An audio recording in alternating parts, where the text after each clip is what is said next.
आयुष कोमकरची आई कल्याणी कोमकर माझ्यासोबत आहे। निवडणूक लढण्यावरून खरं तर त्यांनी आक्षेप घेतलाय। अंधेकर कुटुंबातील जवळपास 3 जण निवडणूक लढवतात। काय तुमचा आक्षेप आहे? ते निवडणूक लढवतात, काल त्यांनी अर्जही भरले। हो, ते अर्ज भरायला आले. कोर्टाने त्यांना परवानगी दिली. जज साहेबांनी त्यांनी अर्ज भरायचा होता, शांततेत येऊन भरायचा होता. ही घोषणाबाजी करत आले जसं काय काहीच केलं नाही. त्यांनी माझ्या मुलाचं त्यांनी माझ्या मुलाला जीवनातनं उद्ध्वस्त केले. हे मला पटलेलं नाही आहे. म्हणजे एवढं करूनसुद्धा ते असे आले की त्यांनी काहीच केलं नाही आहे. म्हणजे आम्हीच चुकीचे आहेत, पोलिसं चुकीची आहेत असं त्यांनी दाखवले. हे लोकांच्या मनात दहशत निर्माण करण्याचा प्रयत्न करतात. त्याच्यामुळेच त्यांनी अर्ज पण चुकीचा भरला. नाही तर त्यांना नीट भरता आला नसता का? झालं असतं आणि ते आत गेले असते. पण नाही, त्यांना इकडेच राहून प्रचार करायचा आहे म्हणून त्यांनी असं केलं, मुद्दामन केलं. तुमची काय मागणी आहे यावर? माझी मागणी फक्त एवढीच आहे. अजितदादांना विनंती करते मी की त्यांना तिकीट देऊ नका. तुम्हाला वाटतंय की कोयता गँग वगैरे दहशतवादी सगळे गुन्हे थांबावे, तर हे पण खूप मोठे गुन्हे करतात. त्यांना तिकीट देऊ नका. तिकीट दिलं तर काय तुमची भूमिका असेल? मी सरळ ह्यांच्या पक्षाबाहेर जाऊन, पक्ष कार्यालयाबाहेर जाऊन आत्मदहन करणार आणि मी खरंच करणार. असं असं झालं तर नाव सगळं पक्षावरच येणार आणि मी खरंच करणार. कारण का जिथं माझा मुलगा नाही तिथं पण मला राहण्याची हे नाही संमती. खरं तर तुम्हीही शिवसेनेकडून उमेदवारी अर्ज मागितले, काय त्याच्या संदर्भात आहे?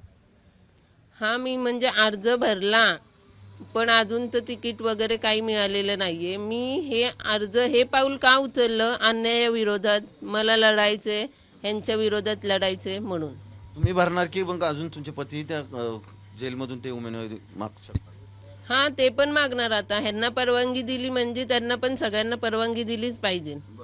किती जण तुम्ही पण लढवणार? आता ते 3 जण निवडणूक लढवत आहे। आमचं अजून तसं काय नाही, आम्ही पण 2-3 जण आहेत.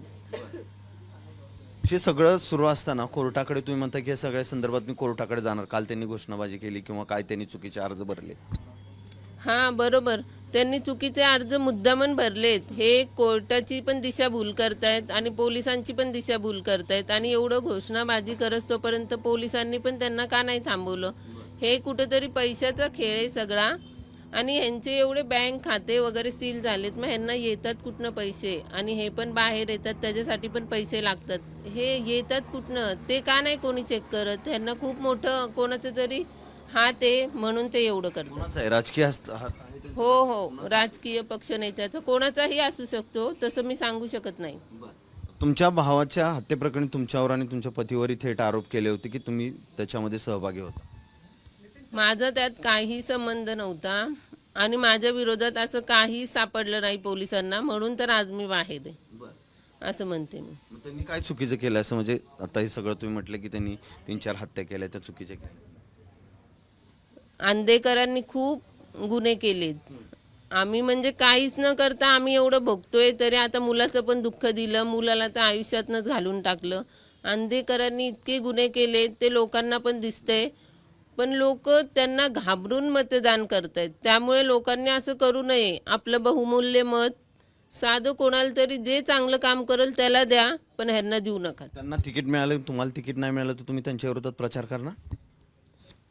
नाही, मी असं काहीच नाही. मी फक्त अन्यायाविरुद्ध लढण्याचा प्रयत्न करते. तिकीट मिळालं तर चांगली गोष्ट आहे, नाही मिळालं तर मी काहीच करू शकत नाही. यात पोलीस प्रशासन, न्यायालय हे सगळ्या परवानग्या देतं, तुम्ही काय परवानग्या या संदर्भात मागितल्यात का निवडणूक लढवण्याच्या संदर्भात जेलमधून आणि इतर काही? नाही, अजून तर आम्ही तसं काहीच केलेलं नाही आहे. मी फक्त फॉर्म भरला आहे. अजून म्हणजे असं कुठल्या मोठ्या नेत्यांना भेटलो नाही आहे का काय नाही. आमचं म्हणजे वशिला अशी ओळख कुठं नाहीच आहे. आमच्या घरात कोण नाही आहे, त्याच्यामुळे आम्हाला होईल तेवढे प्रयत्न आम्ही करतो. अजित पवार नाही भेटण्याचा प्रयत्न केला म्हटलं, करणार आहात? हो, केलता प्रयत्न, पण त्यांच्यापाशी खूप जण म्हणजे 200-300 लोक बाहेर थांबली होती भेटण्यासाठी. त्यामुळे आमचा नंबर कधी येईल त्यामुळे आम्ही गेलो नाही. कारण का घरात मुलं असतात, मुलांना सोडून आम्ही किती वेळ जाऊ आणि किती वेळ थांबू त्यांच्यापाशी, त्यामुळे आम्ही कधी गेलोच नाही. काय मागणी आहे प्रामुख्याने तुमच्या या सगळ्यामध्ये? काय करायला हवं त्यात? माझी हीच मागणी आहे, अजितदादा कृपया तुम्हाला विनंती आहे की त्यांना तिकीट देऊ नका. नाही तर मी खरंच तुमच्या पक्ष कार्यालयाबाहेर येऊन आत्महत्या करेल, आत्मदहन करेल. आणि जिथे माझा मुलगा नाही आहे तिथे मला माझ्या जीवाची पर्वाच नाही आहे. मी माझ्या आज मुलासाठीच जगत होते. नक्कीच आपण पाहतोय की आंदेकर कुटुंबियातले तिघजण निवडणूक लढवतात, त्यावर कल्याणी कोमकर यांना अनेक आक्षेप आहेत आणि त्यामुळे आता न्यायालय असेल, पोलीस प्रशासन असेल किंवा जी निवडणूक सगळी प्रक्रिया असेल यातून काय समोर येतं हे पाहावं लागणार आहे. कॅमेरामन सुमित भोसलेसह सचिन जाधव, साम टीव्ही न्यूज, पुणे. देश विदेशातील प्रत्येक घडामोडींचे लाईव्ह अपडेट मिळवण्यासाठी आता साम टीव्हीच्या सर्व सोशल मीडिया प्लॅटफॉर्मला लाईक, फॉलो आणि सबस्क्राईब करा. तसंच सर्व नोटिफिकेशनसाठी बेल आयकॉन प्रेस करायला विसरू नका.